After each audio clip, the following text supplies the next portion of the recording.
So when you ask the average person on the street what the meaning of life is, they will always repeat the same things.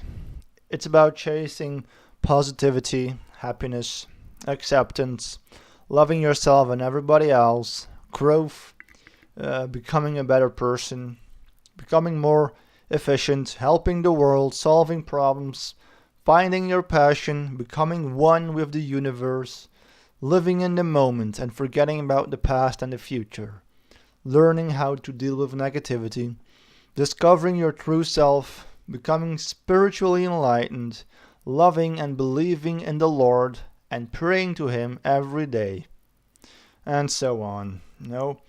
So whatever we do is mostly based on the belief that we're doing it for the greater good. Like we're doing it to serve perfection. We all believe in some kind of perfection that we value into the deepest core of our being. We value it so deeply into every cell of our body that we feel that this belief must be the reason why we exist. It defines our existence, and therefore we serve it as much as we can. It's the kind of stuff that makes us cry and upset when we talk about it, just because we value it so much. And anytime that someone tries to attack our belief or tries to devalue our belief, then basically the most valuable thing that we associate with our existence is being threatened. And that's of course why we feel so offended and frustrated when we interact with contrasting beliefs and opinions. And the fundamental problem is that we value different beliefs. Muslims value the Quran so much, so deep into the bones of their bodies, and atheists value the negation of Allah so much into their bones as well that, that creates an enormously powerful contrast. So powerful that they eventually will hate on each other and they want to destroy each other. They will identify each other as pure evil. It really is nearly impossible to change someone's mind if they cling to a belief so deeply into the roots of their existence. Let's take myself, for example. As I am making this statement, I am making this statement with the belief that it is true and that it contains at least a portion of objectivity because I value my thinking. Like, what else can I value but how I think about myself and the world? If I didn't value it, I wouldn't care about it. Then I wouldn't take my time to think about this so much.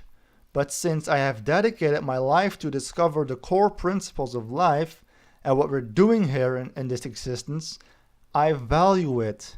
It is very important to me. Just like you, when you write down a thoughtful comment, you wrote it because that thought process has value to you. You wrote it based on your logic, based on your experience of reality, which you obviously value so much. Am I right or not? I don't think that you want to write down an argument that you think contains no value.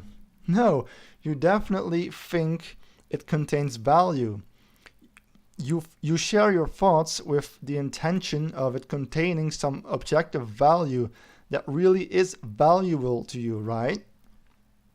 Now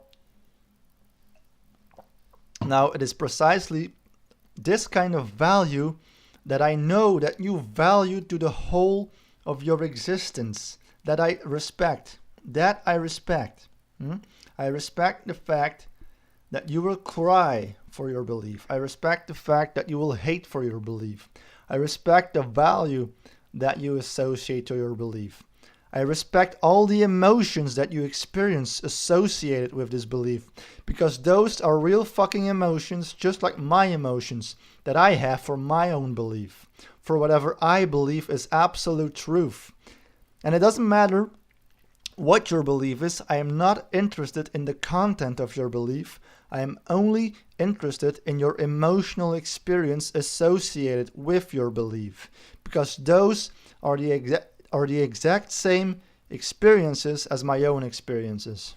Even though we might have a total opposite belief, the fact that we value it so deeply into our essence is the thing that connects us. Okay? So the content of the belief doesn't fucking matter. It is the fucking value that we give to it that creates the real fucking hardcore experience. I am talking about the experience itself. I'm talking about the value itself without content. The experience itself or the value itself doesn't need the concept of Allah or the concept of science or the concept of antinatalism or the concept of feminism or MGTOW or life or death or family or girlfriend or boyfriend or Christianity or Buddhism or Brahman or God. It needs absolutely nothing to be itself, to be value itself. It doesn't even need the concept of value. So, if we could drop all the content associated to our beliefs, then we would finally goddamn recognize that we all value the same fucking thing, namely value itself, without content, without concepts, without anything attached to it. Value itself is perfectly naked, and it doesn't need to wear an outfit that we should mimic. It's naked. We are all naked within our core. We are so naked that we can't see each other. Anything that we can see and interpret is already an outfit, and we always want to use an outfit, something that everybody can see and interpret for the sake of communicating the value. Okay? So, even though we all seem to value different things, the one and only true thing that we value is value itself. But the problem is that we can only see the outfit of the value that other people are communicating with us. We cannot touch upon the real naked value that disguises itself behind the communicated value under the form of contrasting concepts and beliefs. So, let me use an example to make this clear.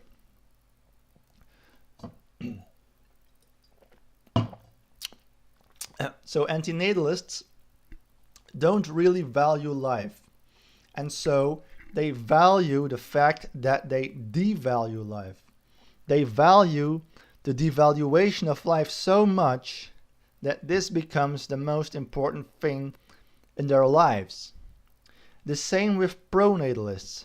They value life and they value the devaluation of death, or they devalue those who devalue life. And it's the value itself that they attach to antinatalism and pronatalism, which is the exact same value, even though it is based on the total opposite belief or concept. We all value truth, and we experience this value in a very deep and emotional manner, whether it be tears of love or screaming out our lungs out of hate.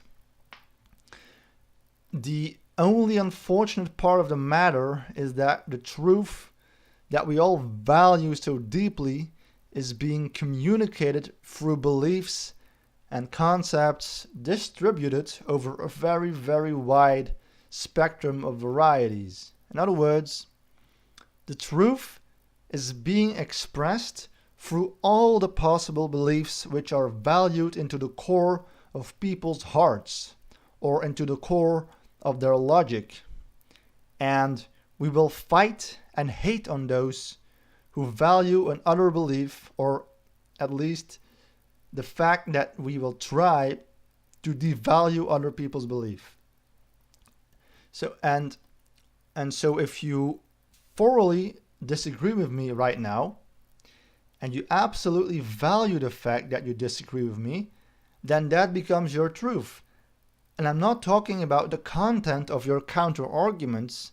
I'm talking about the value that you attach to your disagreement and your counter arguments, because that value is the same value as mine, which I attach to my arguments. Does that make sense? And it's this value that basically connects us. And it's the value that is the only real thing, instead of this garbage communication, this redundant amount of contrasting arguments and beliefs. You know, this whole language thing is just an imaginary construct under which the truth is hidden. But we need it. We need it to categorize existence into objects, beliefs, groups, arguments, truth statements, etc. So that we can see it. But this whole imaginary world revolves around the value that we attach to it. And that's the thing that we can't see, even though it's the only real thing that we value, namely value itself.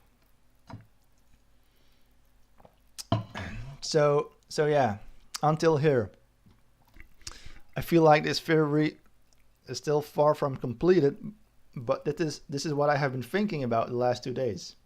Yeah, and I just couldn't wait to share these thoughts with you.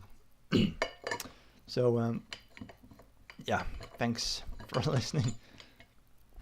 Till next time.